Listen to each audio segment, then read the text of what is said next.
Assalamualaikum warahmatullahi wabarakatuh. Nama saya Muhammad Afif Afdhurul Matin. Dalam video kali ini saya akan mempresentasikan tentang istilah-istilah dalam ERP. Video ini dimaksudkan dalam rangka untuk memenuhi tugas 1 mata kuliah Enterprise Resource Planning. Istilah yang pertama yaitu Transaction Processing System atau sistem pemrosesan transaksi. Sistem pemrosesan transaksi merupakan jenis sistem informasi pertama kali diimplementasikan.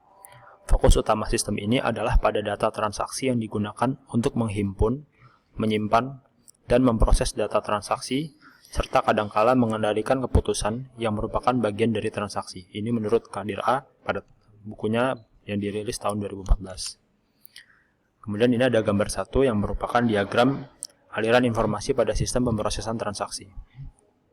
Model sistem pemrosesan transaksi diperlihatkan pada gambar 1, menunjukkan data transaksi mula-mula dimasukkan ke dalam sistem dan kemudian disimpan ke dalam basis data. Selanjutnya, sistem dapat memberikan laporan ataupun dokumen tentang transaksi. Pemakai dapat meminta suatu permintaan terhadap data, dan sistem akan memberikannya.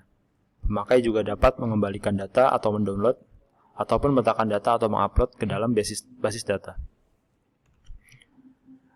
Kemudian, sistem pemrosesan transaksi mempunyai sejumlah karakteristik sebagai berikut. Yang pertama, jumlah data yang diproses sangat besar. Yang kedua, sumber data umumnya internal dan keluaran datanya terutama dimaksudkan untuk pihak internal juga. Meskipun kadang juga datanya itu diperuntukkan untuk mitra kerja seperti supplier atau customer. Selanjutnya, pemrosesan informasi dilakukan secara teratur seperti harian, mingguan, dan sebagainya. Lalu, kapasitas penyimpanan basis datanya besar. Selanjutnya, kecepatan pemproses yang diperlukan tinggi karena volume yang besar. Umumnya, memantau dan mengumpulkan data masa lalu. Kemudian, masukan dan keluarannya terstruktur karena format datanya ini berupa rutinitas pada sehari-hari, kegiatan transaksi sehari-hari. Selanjutnya, level kerincian yang tinggi mudah terlihat terutama pada masukan, tapi seringkali juga pada keluaran. Komputasinya tidak rumit, menggunakan matematika sederhana atau operasi statistik. Memerlukan keandalan yang tinggi. Kemudian pemrosesan terhadap permintaan merupakan suatu keharusan. Pemakai dapat melakukan permintaan terhadap basis data. Lalu istilah yang kedua yaitu Material Requirement Planning atau MRP. MRP adalah sebuah sistem informasi yang dipakai untuk menghitung kebutuhan bahan material yang dibutuhkan untuk memproduksi barang jadi. MRP merupakan prosedur menerjemahkan jadwal induk produksi menjadi kebutuhan bersih untuk bahan baku yang dibutuhkan. Penerapan MRP sangat membantu dalam perencanaan bahan baku berdasarkan jumlah produksi yang direncanakan. Sistem MRP mampu membuat pesanan terencana yang mampu mengoptimalkan kebutuhan bahan baku dan melakukan pemesanan pembelian sesuai dengan kebutuhan. Lalu istilah yang ketiga yaitu sistem informasi area fungsional. Sistem informasi berdasarkan area fungsional adalah sistem informasi yang ditujukan untuk memberikan informasi bagi kelompok orang yang berada pada bagian tertentu dalam suatu perusahaan dan perusahaan lain berbeda-beda. Istilah ini biasanya disebut dengan silo sistem kalau sebelum adanya ERP. Kemudian sedangkan di dalam suatu perusahaan atau organisasi itu sendiri juga memiliki sejumlah area fungsional bisnis seperti akuntansi, pemasaran, produksi, dan sebagainya.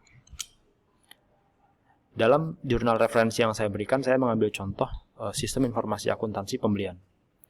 Sistem informasi fungsional, sistem informasi akuntansi pembelian atau siap pembelian merupakan sistem yang dibangun untuk mempermudah pelaksanaan pembelian dengan mengotomasiskan atau mengkomputerisasi keseluruhan maupun beberapa bagian dari proses pembelian tersebut, disertai dengan pengendalian atau kontrol atas sistem komputerisasi tersebut.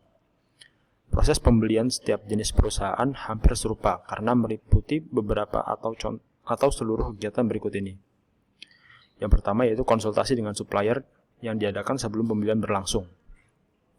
Kemudian yang kedua, pembuatan dokumen permintaan atau purchase order, pengadaan barang atau jasa dengan mendapatkan persetujuan dari supervisor.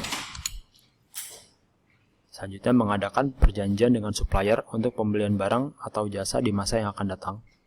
Selanjutnya, penerimaan barang atau jasa dari supplier, di mana perusahaan harus memastikan bahwa hanya barang yang dipesan dan hanya yang dalam kondisi baik yang diterima.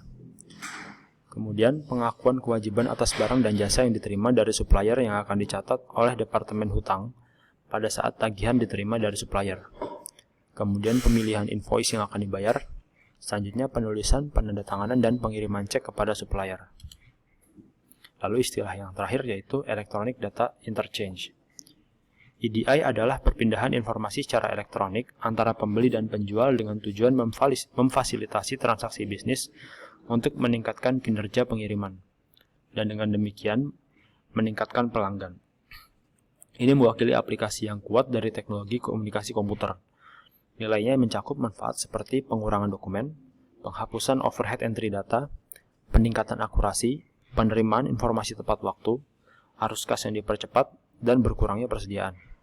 Penerapan penggunaan EDI memiliki manfaat yang besar antara perusahaan-perusahaan di antar organisasi dalam rantai pasokan. Berikut adalah daftar pustaka yang saya cantumkan, di mana ini bersumber dari jurnal-jurnal penelitian yang saya cari. Sekian presentasi dari saya, kurang lebihnya mohon maaf. Assalamualaikum warahmatullahi wabarakatuh.